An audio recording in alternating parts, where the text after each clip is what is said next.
I'm Doug Holdreed. This PowerPoint presentation is designed to accompany Exploring Art, a Global Thematic Approach, Chapter 10, Mortality and Immortality.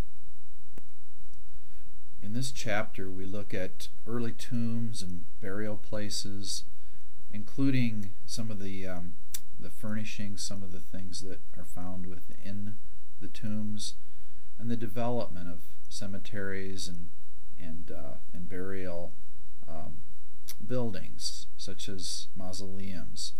We'll also look at the containers for ancient relics, objects that we call reliquaries. And we'll look at the early Egyptian tombs, the Great Pyramids of Giza, as well as other Egyptian burial sites, and especially the tomb of King Tut, or King Tutankhamun.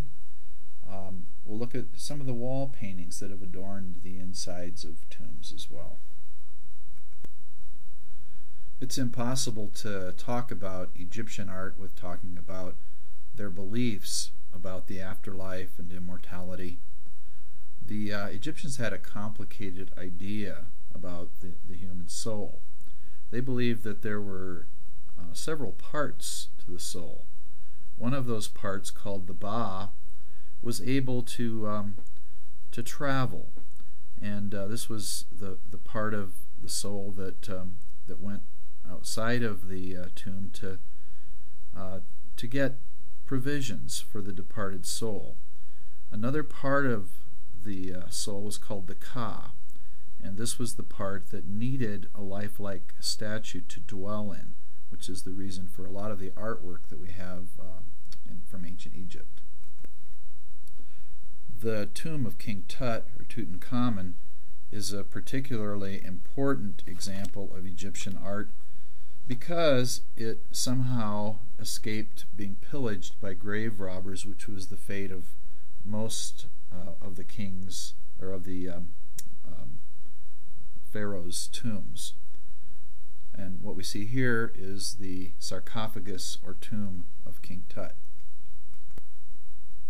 This is the burial chamber of Queen Hatshepsut, one of the outstanding female leaders in ancient Egypt.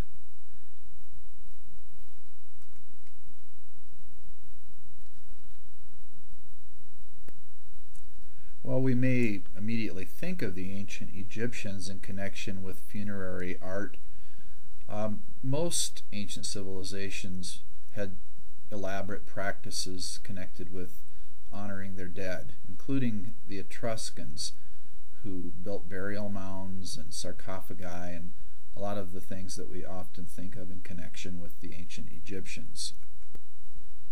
This is a sarcophagus from the Etruscan civilization. It's made of terracotta, which is simply a fancy name for clay, fired clay, and it depicts a husband and wife. And this is the interior of one of the burial chambers from the Etruscan civilization. It shows banqueters and musicians, and really is an insight into the lives of this ancient civilization. The funerary complex of Chai Huangdi is one of the most amazing finds of the 20th century. It was discovered in 1974 when some peasants were digging a well. What they discovered were 6,000, probably more than 6,000, life-size figures of soldiers.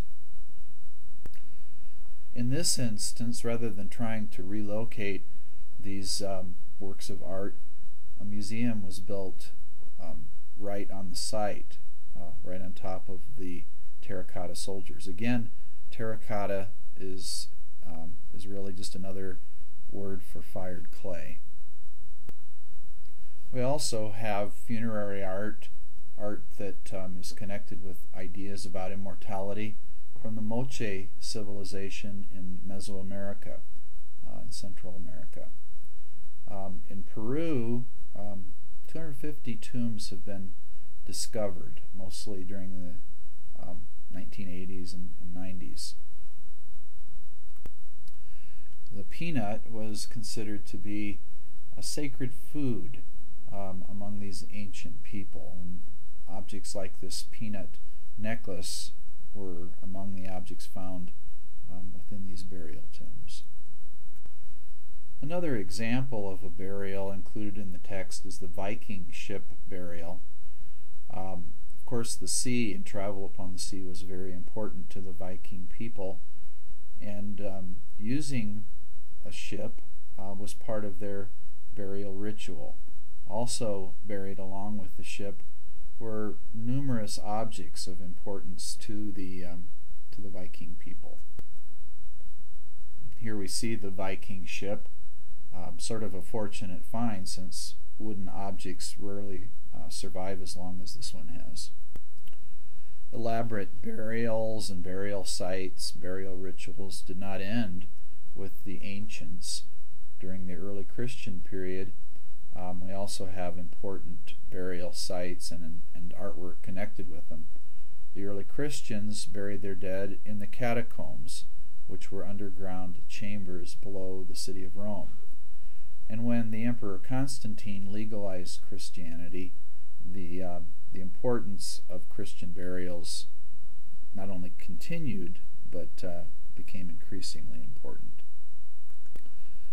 The artwork within the catacombs includes lots of Christian iconography.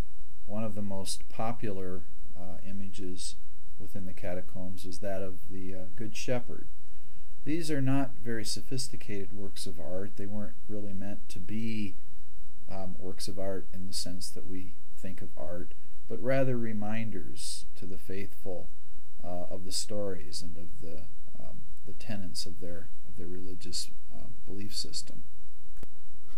We also have works of religious art and funerary art connected with the Islamic tradition. One of the most famous of these is the Taj Mahal. It was built by Shah Jahan. The Shah's plan was to eventually build an identical mausoleum in black at the other end of the reflecting pool for his own entombment eventually. Another category of art related to the beliefs about immortality are reliquaries. These are small shrines which really are just highly ornamented boxes that contain the body parts of saints, and these were visited during the Middle Ages by pilgrims who believed that venerating these objects would help them. This reliquary contains the hand and arm of some unknown saint, and it's a good example of the kind of very beautiful objects that these reliquaries often were. This is an African reliquary. This kind of sculpture was placed on a bag or a basket that contained the skull and some of the bones of an ancestor. In modern times, we have cemeteries that link religion and burial. Examples of that in our modern day society are Forest Lawn Cemetery in Glendale, California. There are also modern memorials to the dead and modern rituals commemorating the dead, including the Day of the Dead in the Mexican tradition, which is kind of a mixture of Aztec and Christian beliefs.